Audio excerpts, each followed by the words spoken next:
Kidlat News Updates. Mga balita ngayon, drug lab sa Cebu na diskubre, chemical engineer supplier ng party drugs sa Visayas at Zamboanga. Arnolfo Teves lumabas na ng ospital, arraignment na reset sa July 14.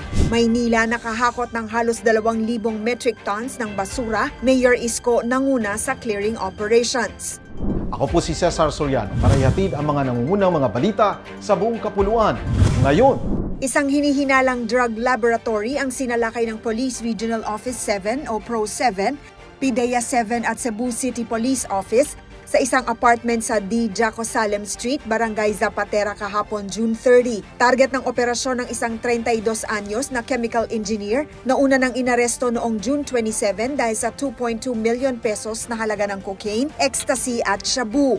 Ayon sa pulisya, 5 buwan nilang minanmanan ang suspect na gumagawa umano ng shabu at party drugs na ibinabagsak sa Central Visayas, Western Visayas kasama ang Boracay at Zamboanga City. Narecover sa apartment ang mga makina, kemikal, baril, granada at mga materyales sa paggawa ng droga. Patuloy ang investigasyon para matukoy ang lawak ng operasyon at iba pang sangkot sa sindikato.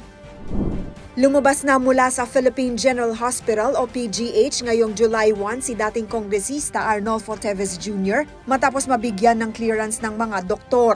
Ayon sa kanyang abogado na si Ferdinand Topacio, bagamat may pananakit pa rin sa tiyan, voluntaryo nang bumalik si Teves sa selda ng Bureau of Jail Management and Penology Annex 2 upang patigilin ang mga alegasyong pinepeke niya ang karamdaman. Mananatili siyang under medical watch habang nakakulong.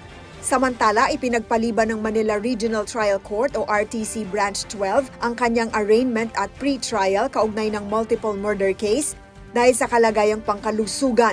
Nakatakda ang pagdinig sa July 14 sa pamamagitan ng video conference. Nahaharap si Teves sa mga kasong murder, frustrated murder at attempted murder kaugnay ng pagkamatay ni Governor Roel Degamo at iba pa sa Pamplona Massacre noong 2023. Halos 2,000 metric tons ng basura ang nakolekta ng pamahalaang lungsod ng Maynila sa loob lamang ng 10 oras matapos ideklara ni Manila Mayor Isko Moreno ang krisis sa basura sa kanyang unang araw pabalik sa pwesto. Ayon kay Kenneth Amurao ng Manila Department of Public Services o DPS, umabot sa halos 300 truckloads ang nahakot mula alas 2 ng hapon hanggang hating gabi, katuwang ang Lionel Waste Management at MMDA. Nitong July 1 ng umaga naman, pinangunahan ng alkalde kasama si Police Brigadier General Benigno Guzman ng Manila Police District o MPD ang clearing operations at spot inspection sa CM Recto at Divisoria. Malinis na ang mga pangunahing kalsada sa lugar at nagpahayag si Moreno na magpapatuloy ang massive cleanup drive hanggat tuluyang mawala ang basura. Hinaharap ng lungsod ang hamon ng trapiko, ulan at pila sa disposal site habang isinusulong ang kalinisan ng Maynila.